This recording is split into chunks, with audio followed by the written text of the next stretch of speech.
You show. We're live. We are live, live, live, live, Woo! live. What How are up? you What up? What up? doing? All right? I'm doing good, doing good. What's going on? What's today? Today is Nobody January, knows. I'm just kidding. January 28th. Wild. Man, Wait, how did we make it to the end of January already? I I feel like know we were just talking about goals, and now we're like, yeah. oh man, now we got to talk about February, and yeah, Yeah, it's crazy. Anyway, absolutely crazy. But how's hey, life? we're doing it. We're rocking and rolling. It's good. It's good. No complaints. Yeah, what are you working on right now? Taxes. trying to uh, trying to be a solid adult and start before April. Nice. Yeah. Do you have are you a TurboTax-ish person, or Mhm. do you have an accountant now? For now, I think I'm on the border, but I'm still gonna be a TurboTax folk this year. Okay, okay. How about yourself? Alright. No, I had to join the big boy club, about 5 years ago and get an accountant, who That's I fair. pay a good amount of money to tell me I have no money. So, That ironic. like, Well, I coulda just told you that myself, bro. Thank you. Appreciate it. let's work on the other side of that then. Let's talk Yeah. about how to make more money. Yeah, absolutely, absolutely. So Uh, what are we covering today? yeah, we'll jump right into it. So, for those of you that have followed, welcome back. This is going to be a part 2 of this version of the podcast that we're doing. It had a few names in there. Main one is probably Codie Sanchez that you guys might know. If not, Graham Stephan is in there, and then Jack. I don't know if I'm saying his last name right, but Selby potentially. But we were looking at that one before. We did a part 1. If you need to go back and look, but I don't feel like it's necessary to watch this one. But we're just gonna keep the conversation going. So when we left last time, we were talking a little bit about businesses, buying small businesses, how to make money, what is a good investment. There was a little bit of talk of just different things with that, and we barely kind of dabbled in buying businesses. So in Mhm. this part, it actually breaks down a little bit more. She kind of went into what is a good business, what is a bad business, things like that. So overall, do you have any thoughts you want to kick it off with? Yeah, so let's just start with the first general question. Like, Yeah. what is a bad business? And I always like to have that conversation because I feel like that is such a I always get these backwards. That's such a subjective statement. I I think think that's that's right. the right one. Yeah, I always get objective, subjective. I think that's such a subjective statement because it's going to be dependent on like skill set, Yes. experience, so many different things. But I know she talks about real, retail, restaurants, hotels, Yeah. being bad businesses, and for me, those would definitely not be in my buy box as well. Right. But she also talks about being non-profitable businesses and a turnaround business. So I might have actually bought a turnaround business in a No. sense that it might not be a bad, it might not be a good business that I bought. So there's some work to be done there, but I think definitely some key learnings, and we'll probably have to talk about that at some point. Yeah. But yeah, so I think that sometimes we can get so fixated and locked in and like I want to buy a business that you don't necessarily buy the right business. Yeah. And or maybe you do, or maybe you just realize it's a little bit more than you thought and you just got to adjust and adapt. So I Yeah. thought that was really interesting. Well, I think it's key too. You mentioned like it's all relative because to your point, and I think she even talks about it, or I don't know if she talks about it or heard it somewhere else, but I mean, it's tough because you got to look at like subjectively, like look at the numbers or whatever, look at their profits, look at all those things, but then also your experience level. Because like you Yeah. mentioned, like, you know, and that's where it's funny for me, like looking at businesses, I'm like, I come from a background of like restaurants and hospitality, but that's on the like in her book, bad Hmm. business. So there's like a battle there where I'm like, well, experience wise, that would make the most sense. Hmm. But when you look at it overall, that's not the best investment. So then you're kind of like, maybe not. And honestly, I'm like, I've seen too many businesses close in restaurants. So like Yeah. doesn't And feel then like either. So trying to find that balance of like what is the starting point for you? yeah, and then like I'll also like on the flip side, I mean, some people might thrive in those settings, right? They might have great restaurants or great hotels, but so it's a um desired taste per Yeah, se. But absolutely. But there's a quote, and I think you had it in the notes here, and I feel like I wrote it down somewhere as well. Yeah. She says, "Complexity makes you look smart. Simplicity makes you money." Yeah. And So, being a part of her community, listening to like a lot of her stuff, reading her book some, mhm. this is this phase of her career, like this is what she's all about. It is keeping it simple. Yeah. Um, and the acronym, right? You ever heard the acronym KISS? No. So if someone tells you like to kiss it, it means like to keep it stupid simple. Oh, of course I've heard that then. I've just Yeah, never heard right. it in place. I feel like people just say it. Yeah. So like it's one of Wow. those that even Yes. in my search, that's something that I feel like I had to kind of like really grasp that because you feel like you can do everything and you feel like, I can do Yeah. this, I can do this, I do this, but you do need to keep it simple though. Yeah. That's why I just thought that was a good when she said it was one of those like, ooh, rewind. Like, because Yeah. it's true. I think the complexity I mean, I think you can use that in numerous aspects, but like even in this, I feel like you start thinking of this, you almost feel like it has to be hard, you know? Like it just seems Yeah. like it's almost like something we put on ourselves. We're like, not everybody can own a business. Like you don't just Hmm. what you just go out there and you just buy it. Like what? I'm gonna get a loan, and it's like, yeah, that's it. Yeah. Like I mean, I mean, it's obviously there's a little more to it than that, but I mean, I think we definitely you can overcomplicate something, or you look at somebody the way they speak or what their skills are, and maybe think that like if they use big words or something that like, ooh, they must be higher level. But like with this, it's like, yeah, that's cool. You might be smart. I'm gonna be over here making money. It's cool. Like mhm. both. Facts. Mm-hmm. Facts. I thought that was good. All right, let's get into the real estate clip. Yeah. All right, let me share real quick. First clip of the day. To be true. I mean, play this game with me for a second. All right, you got two options. Option one, you can go buy a single family home for $400,000, the average price for a single family home in the US. You take $400,000 worth of risk and then you rent it out to somebody.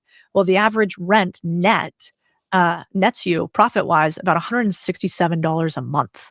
So you're taking a $400,000 risk for like a couple $100 a month in profit. Then you take the average small business. The average small business, maybe you could buy same way you could for buying a small piece of real estate, a $400,000 business. You put some money down and get the rest from the SBA or seller financing. And the average small business makes, let's be conservative and say 10 to 15% per year. You're still cash flowing tens of thousands of dollars. And if you're good, you're probably increasing profit margin where you could be getting $100,000 plus from a business instead of a piece of Well, the real business will estate. take.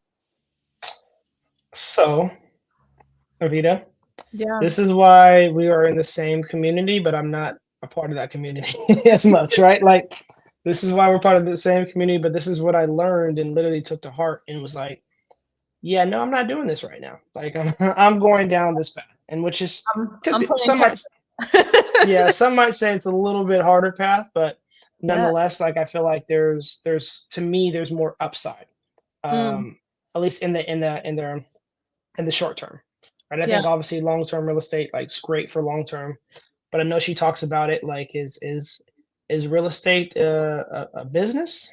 And I Yeah. feel like that's a healthy question to ask. What are your thoughts on that?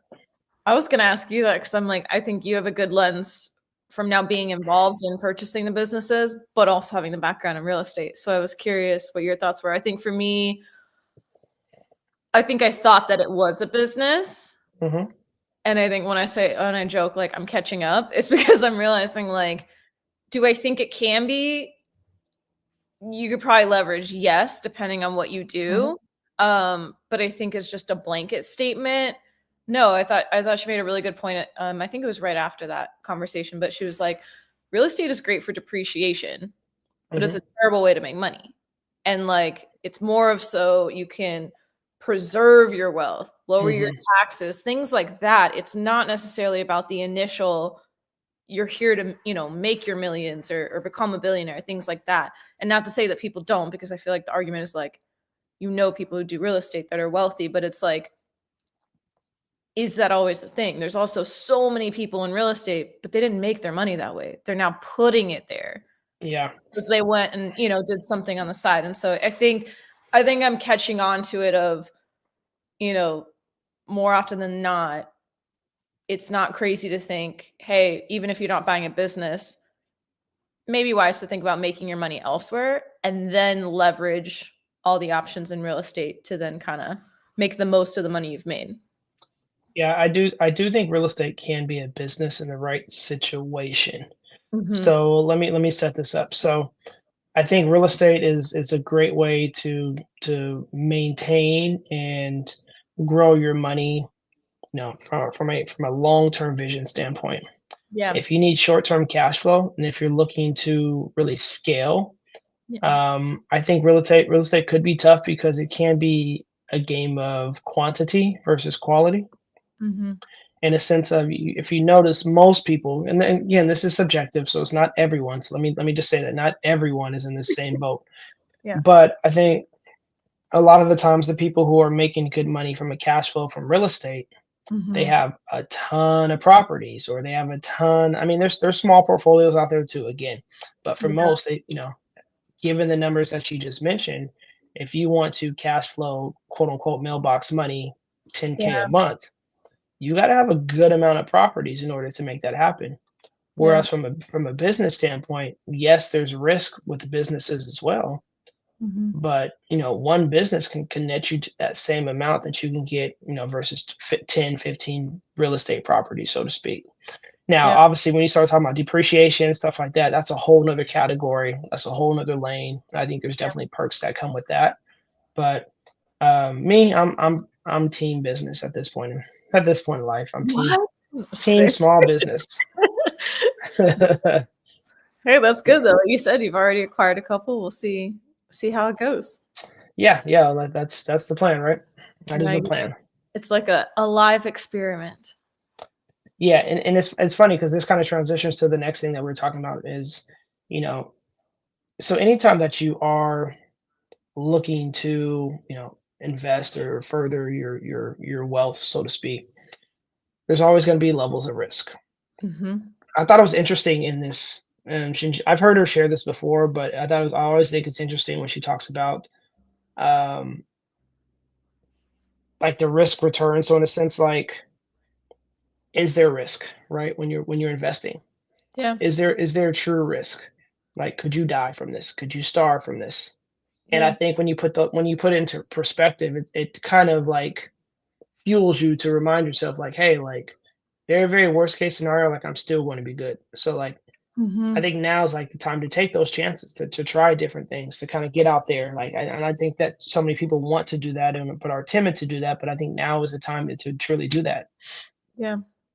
I think it's good. I think the comparisons too, like I thought it was interesting when she used the example of like for those of us that are in America, for the majority, again, these Hmm. are very, the masses, not necessarily everybody's individual scenario, but when you talk about risk, we're mentioning business risks or investment risks and things like that. And she was like referencing how in America, our risk of something like you said, like hunger or like you're dying or something like that. And it's like you look at Hmm. that.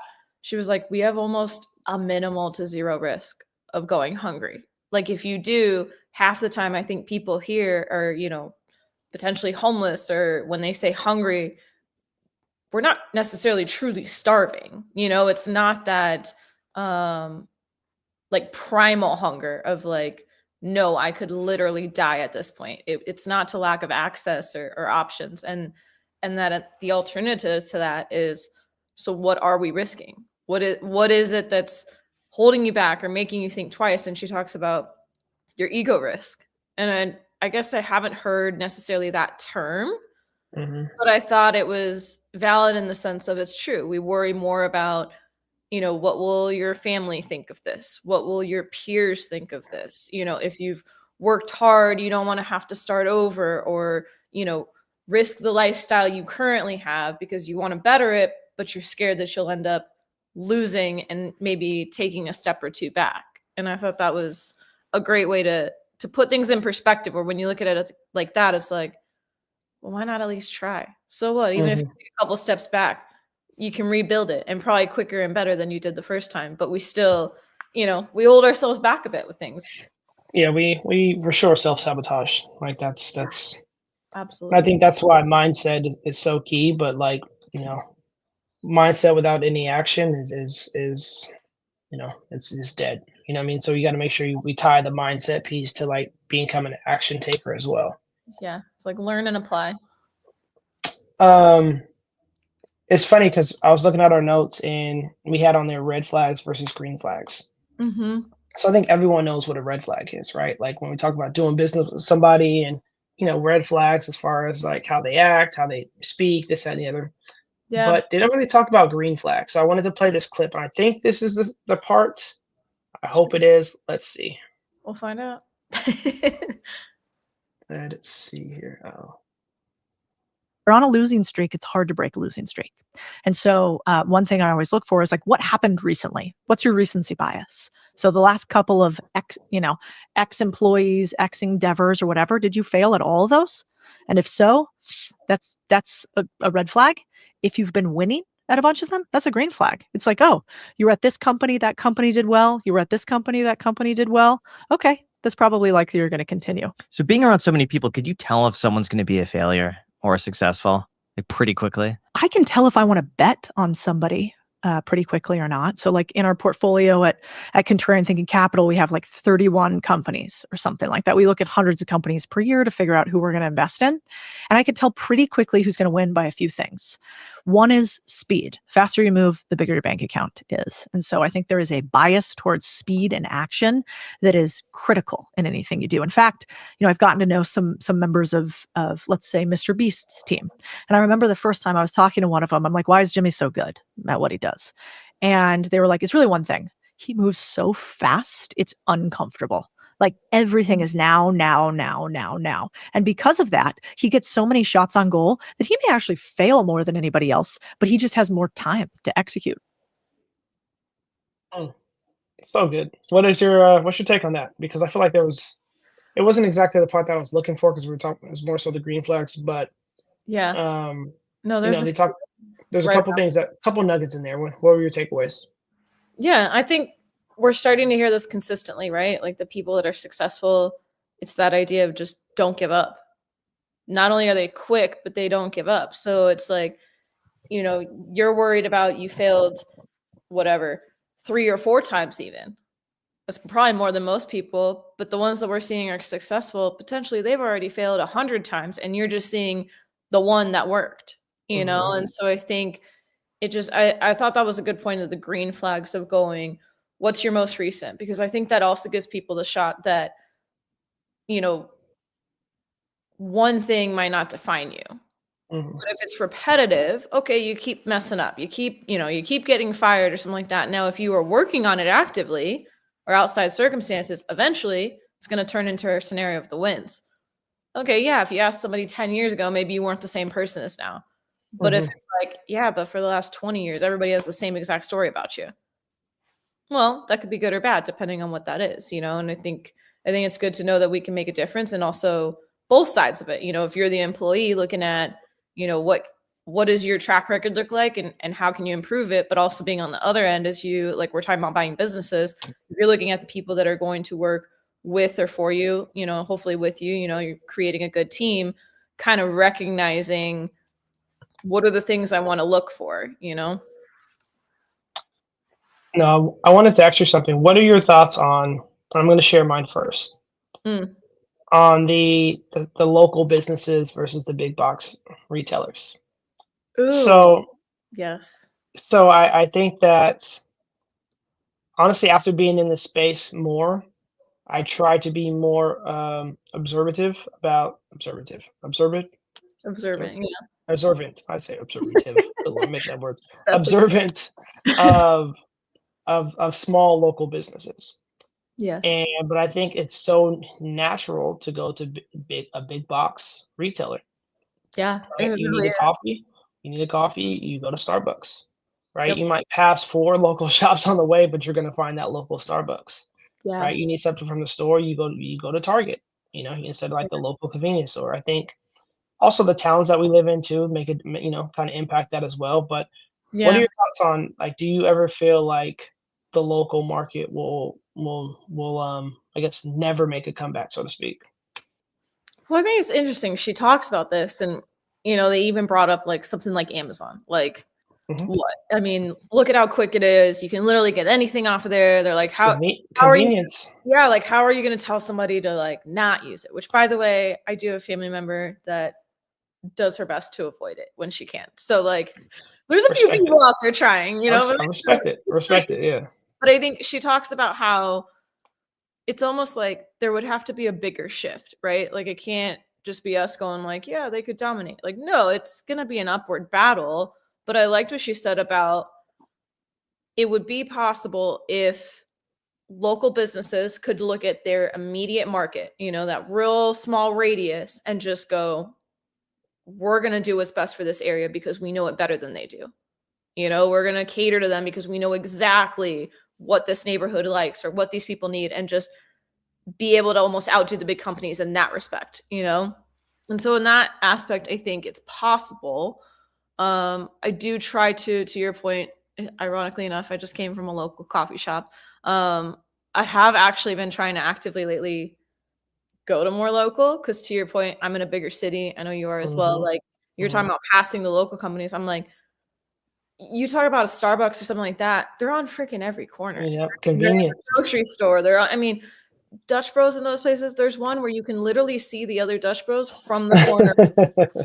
Put in a new one. And I remember when they did that a few years ago, I thought, are people really going to still, like, will they still have the same business? Or will you notice both kind of, was it like it was over capacity here and then they open a second one? And like, no, both are always packed. So I think when you're around that, it's in your face everywhere. You don't even think about it. So I think you actually almost have to focus on, when I look at us, or like you're buying a business, I'm like, I want to support the people in my area as well. And I'm thinking, man, how hard are they struggling? Or I try to remember, when you go there and it's a little pricier, you go to the local farmer's market. I try to remember as we're learning this stuff, like, hey, they're not the big box person. So remember, when you're paying this premium, that is because absolutely they're also not making as big of a margin because they didn't outsource some stuff. They took the time themselves to, get these ingredients or items or hand make it, and all the extra costs that goes into, running a business. And so, yeah, I do my best to try to support that. And I'm trying to be more aware and active in doing that as well. It's funny when you because if you think about it, like, it's funny. So this past weekend we had Netflix for a while, so reactivated the Netflix account. I was like, all right, cool, got Netflix back. But they have two packages.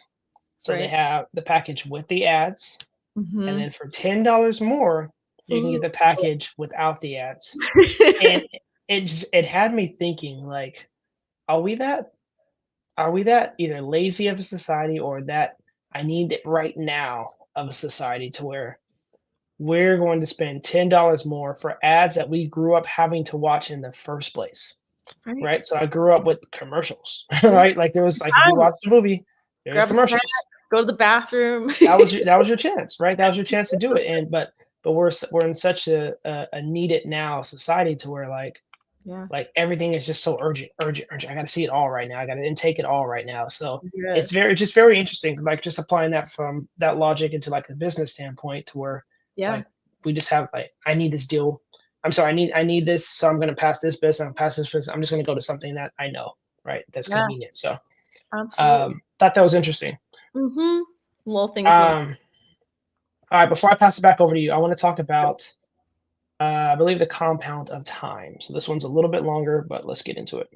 Okay. There are some people that they wouldn't do a job, or they wouldn't do a business if they don't think it is going to be $1 billion business. And so the biggest difference I see from the really big and the really small is that they really like risk, and they want you to sort of play, hey, 10 years down the future, how big do we win from this? Because they value their time so intensely that 10-year period better be orders of magnitude. Otherwise, they're just not going to play the game. And so I think, a lot of times in business, I think about it a little bit like sports.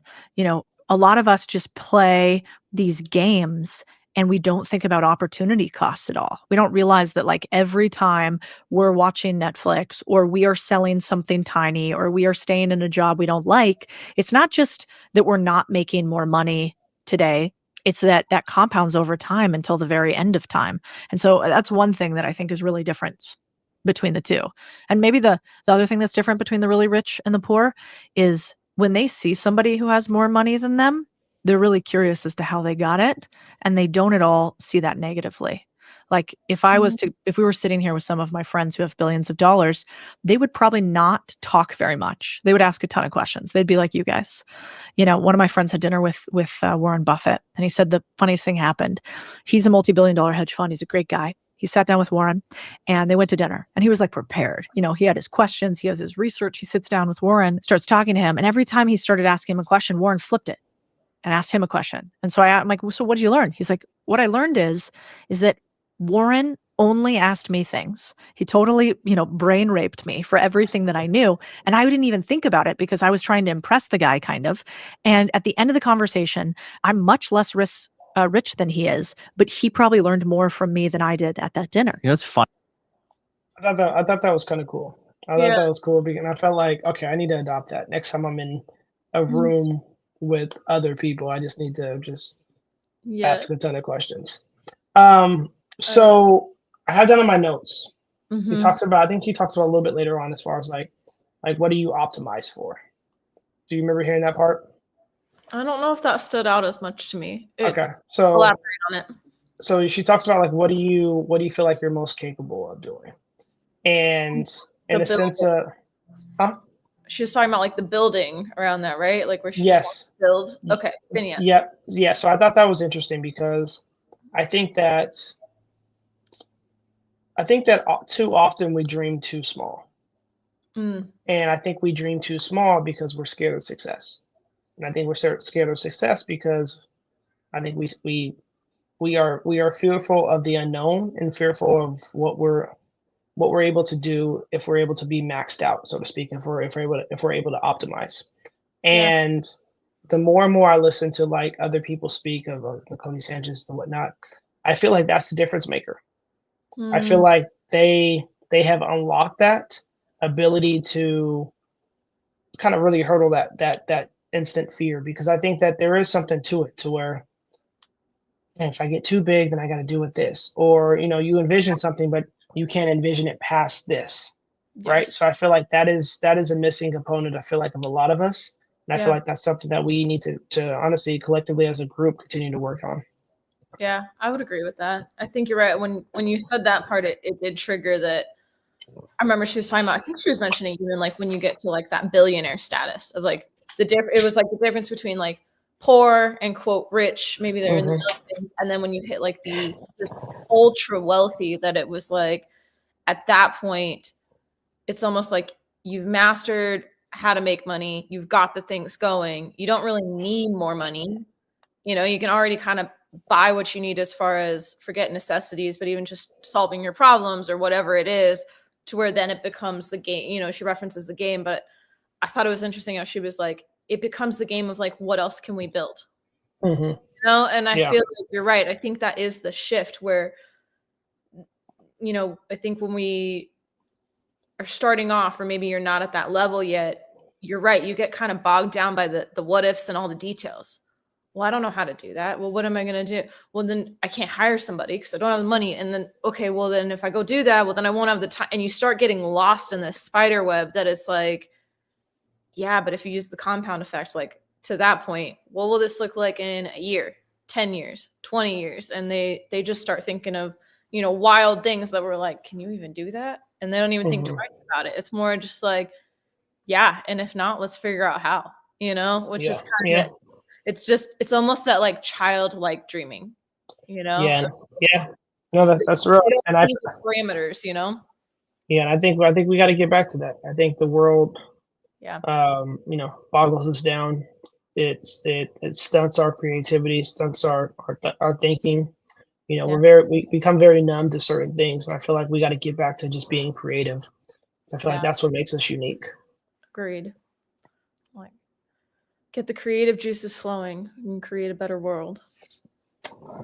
Okay. What else? What else you got for us? I was You gonna got say, anything? now we're gonna wrap it up soon.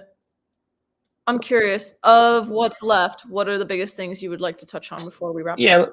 Yeah. Let's just do overall thoughts because I think there's so many nuggets in these kind of things, and if obviously if anyone wants to listen, they can listen to the full thing. Sure. But so when I feel like there's been an evolution, Mm, and I feel like I'm starting to evolve, and I think you're starting to evolve as well. I think when you first kind of enter the space of like entrepreneurship or just change in just general, like yeah. you need the full on like validation, so to speak. You need the support of others. You need to soak in so much information. You're on every single call. You're joining every single meeting. Like you're Yeah. trying to connect with the world, right? Yes. And then you just kind of hit a phase to where like you gain a little bit more confidence. Maybe you have some proof of concept, maybe just a little bit to kind of fuel you and really show you that, hey, I can do this. Then Yeah. you kind of hit a phase of where like you're just locked in. You're Mm, kind of locked in with your little circle, your little bubble, or just like, zero dark 30, so to speak. yeah. Um, but I think when you come out of that, I think that's where you blossom. And I think that's in a sense like where you shine. And I think that this is when I'm listening to Codie, sorry I'm rambling here, but when I listen to No. Codie the last 2 years, I feel like that's where she's at. Mm, Right. I feel like she was big on social media and big on, kind of coming up big on YouTube, doing videos. yeah. But I feel like the last couple years, she's found her lane. And I Yeah. think it became bigger than just car washes and laundromats. It became her vision, her purpose, her plan was a lot larger than she thought. Yes. And I say that to say because I'm excited to see like where our vision goes, like where our purpose is. Like, Yeah. 2 years from now, are we going to be having different conversations and hopefully different rooms and then whatnot? Like, what does that look like? So, Yeah. um, it's just kind of cool to see someone grow and kind of to scale to where they are and you Mhm. feel like you can kind of do the same type of thing to your own degree. Yeah. It's funny. A good example of this. I don't know if you've seen it, probably not, but we have a mutual friend. So Katie, I just saw the other day, she is going to be speaking on stage. Katie Langford. Oh, where's she speaking at? She is going to be speaking. I believe it's at the Raising Private Money. But But Amy Majori? I Yeah, saw her on, we see these promos online and stuff. And for me, yeah, that was like a good, like a bridge, if you will. Like you're yeah, used to, like yeah, real big names, and then there's like the smaller local meetups or whatever. But to see somebody like that I've kind of gotten to know or followed or talked to, and then to see her, and I know how hard she's been working to get out there, and to your point, like not just real estate or supporting women, like she is passionate and like on hmm, fire about inspiring women to get on stages, be authentic, like just go for all the things. And yeah, I don't know, like seeing that was kind of cool. And so to your point, I think you're right with Codie, like she's found her lane, and I think there's others doing that. And I think in our own way, we're gonna find our own authentic path. Like I'm really big on that right now, just like being your hmm, authentic self. And I think that's what it comes down to, of like when you say you don't need as much outside validation. I feel like it comes down to not only putting in the work, but then going through the experiences to kind of start hitting a point where you just don't really care. You don't you care what don't. other people think. You don't care if they think it's crazy or it's awesome or whatever. You're dialed in, and you know what you're doing, why you're doing it, and you believe in yourself, and that's enough. And I feel like that's when things really just start to take off and open up. So yeah. No, so true. I owe Katie a call, by the way. I'm glad you mentioned that. But yeah, Okay. this goes hand in hand with book club. We're Yeah. reading right now, The Courage to Be Disliked, Mhm. which talks a lot about this in a sense of like Yeah. finding who you are and being okay with that. And yeah, Yeah. so I think that's my biggest takeaway. There's so many nuggets, as from a business standpoint and Yeah. how to assess this. But I feel like at this phase in my career, definitely don't know. I might know 5% of what a lot of all these people know, Yeah. but it's one of those like, okay, I got the content, I got the material now. Like now it's time to apply myself, and Yeah. then go back and reference some of the stuff that you remember hearing, conversations that you remember having. Almost use those as reference guides, and really start to build something. And then what happens is, then I'll go back to that phase again to where I'm taking in all kinds of information, but I'll do that at a new level, right? Yeah. And then get to another levels, right? So I'm, to your point, I'm excited about this next phase. I really am. Yeah. The phase that we're in right now. So agreed. I feel like it's just that idea of like it's not a linear line, like the trajectory. You're gonna have the ups and downs, but as long as we're trending up, and I think that's what we're doing right now. And I think that'll take us a long ways. I think so too. Sweet. Well, if you enjoyed this episode, we appreciate you. We hope that at some point, we get more and more people to continue to listen, and we continue to put out more product. And at the end of the day, we're just having a conversation. We're just two pundits who are enjoy speaking and talking about all things self-improvement, personal growth, business development, business health, mindset, all kinds of stuff. So yeah, thank you. We appreciate you. So Evita, what we got going on? We got no football this weekend. What am I gonna do with my life? No, actually, I have my Masogi. I have my Masogi this weekend. Oh, that's right. Yes, oh my gosh, how exciting! I'm flying to Vegas on Friday for the race on Saturday. I am my gosh, nervous beyond nervous, Ooh. but I'm going to do this. You're doing it anyways, though. I'm going to do this. So I can't wait to talk about that. That's gonna be fun. Oh my gosh. Okay. Well, so if I'm in a brace next Tuesday, if I can't move my neck, that's probably why. Oh my gosh. But you'll be here anyways. Which means I will be here. I will be here. And that's the goal, wasn't it? It was like, just don't die. Just don't die. But did you? Yep, don't die. I'm like, I don't have anything that major in the books. Just trucking along, just staying consistent and getting through it. Well, that's what we're supposed to do. And you're doing it. So, yeah. All right. Well, appreciate you. Holla at you. Till next time.